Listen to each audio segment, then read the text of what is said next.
dash back together and put a heater core in it. I fixed the fan, and I know you just can't hear it because it's so loud.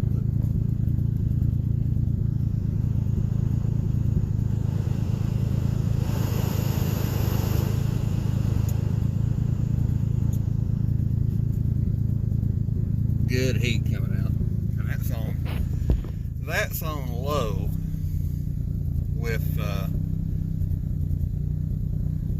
car not even warmed up all the way, and that's already pretty hot.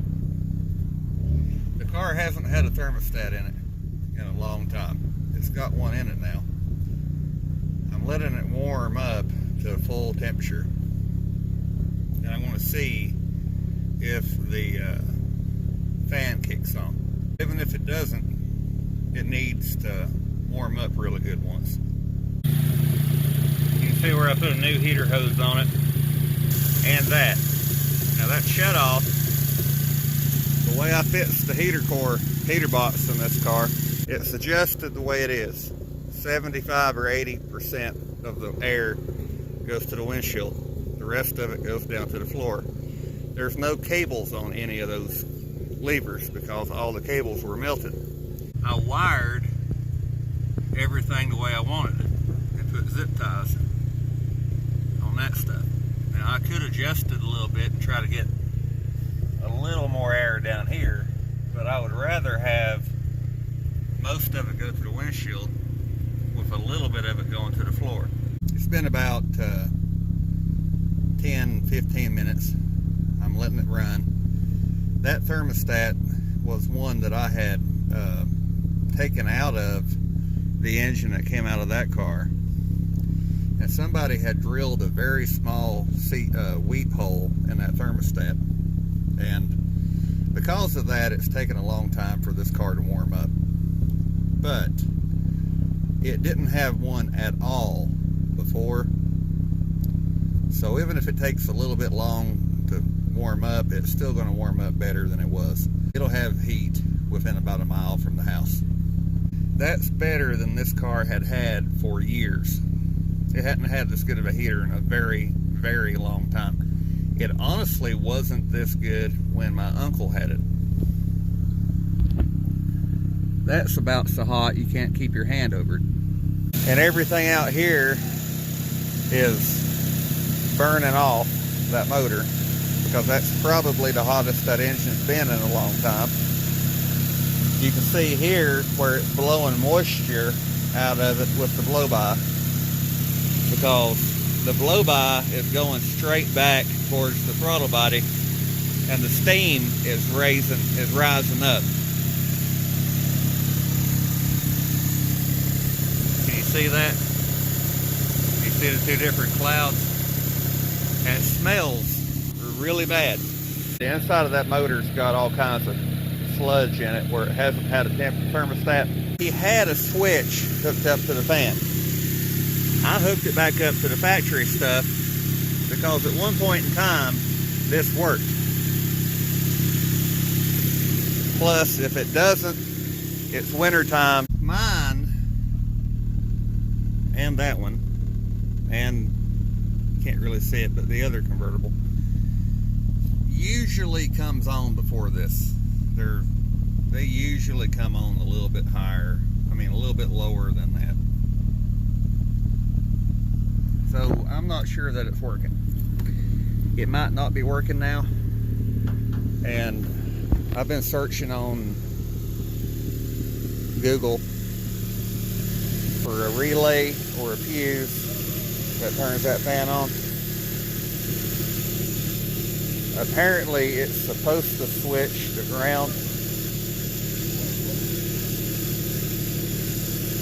So something's not hooked up somewhere.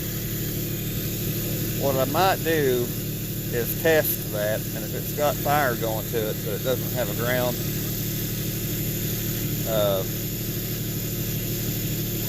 switch it on with my tester. So that's what I'm going to do real quick.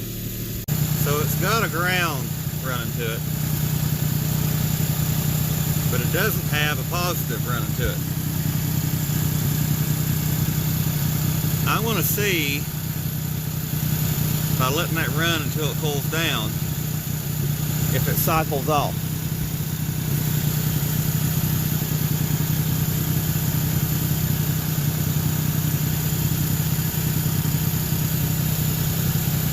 If it cycles off, then that means it does switch to ground, and the only thing it needs is a hot wire ran to it,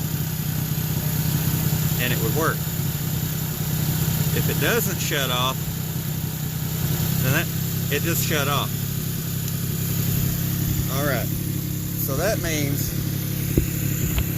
that it doesn't have a positive ran to it, but the car's switch that cuts the fan on and off is still working. So that means all I have to do is run a hot wire from somewhere over here to that wire, and it'll work like it's supposed to.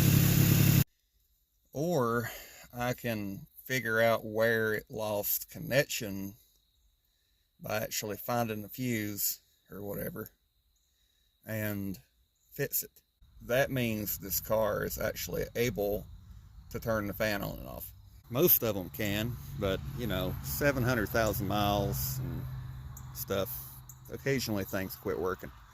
So what I might do, since this one is also 91, is get it up to temperature, get it up hot enough that the fan should be running, let the fan kick on, and I could just kind of unhook a fuse one at a time. Or better yet, since it switches the ground, that means that wire's hot anytime the key's turned on.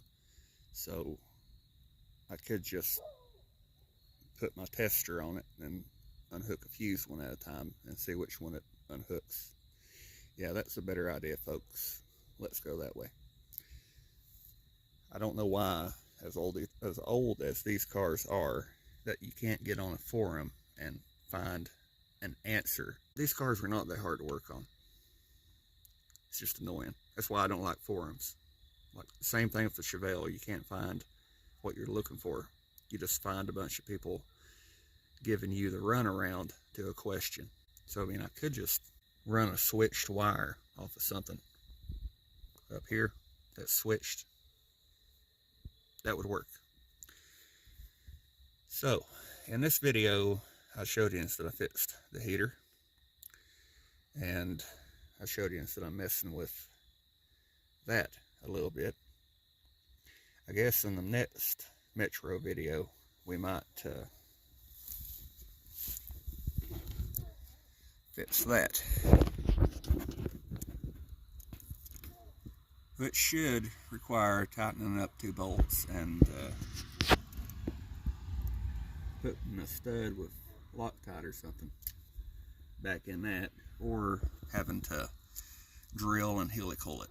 But it's just an aluminum block. It shouldn't be that hard to fix. It would also be nice to know if I had oil pressure, or maybe I don't want to know, and maybe I should just leave it unhooked. You know, let's worry about less important things. You don't have to worry about, you know, floorboards.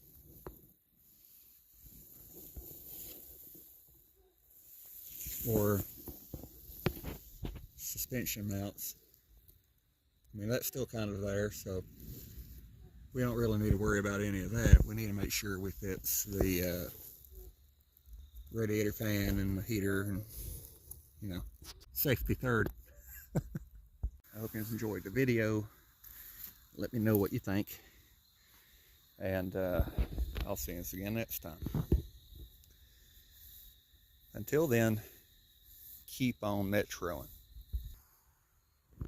Definitely what I'd rather be doing, keeping on Metroing. Video coming up on this soon. 96 Ranger Mazda thing, 2300.